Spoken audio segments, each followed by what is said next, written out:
It says, the Vaughan official plan was approved in 2010, introduces some changes to land uses for a number of community plazas that surround our existing communities within our neighborhoods of Ward 3. These typically one-story plazas now have the potential to be redeveloped up to 5 stories. We all know the city and not the province made these decisions. The reality is that many of our residential communities were built under the premise that our community plazas would only be 1 story.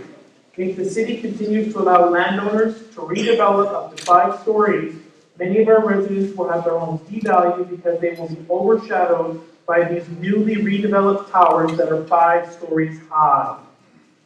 Here's the question. If you are elected on October 27th, will you introduce a motion at council to either undo these changes or to exclude those plaza locations that were originally built as 1-story buildings?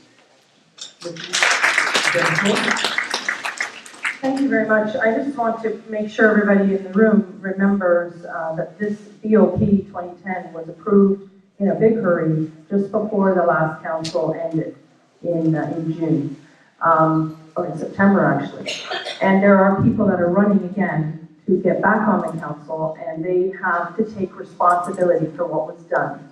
This particular change, or this particular situation of intensification, I can tell you, because I was at almost every single one of those meetings in those 4 years, never came up.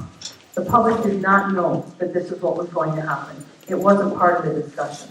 So when we discovered, as a new council, for me, as a new councillor, that this was in the BOP 2010, I was shocked, because I was at all those meetings and I was not aware that this was part of the picture. So the problem we have is once you approve it, it's very hard to take those rights away.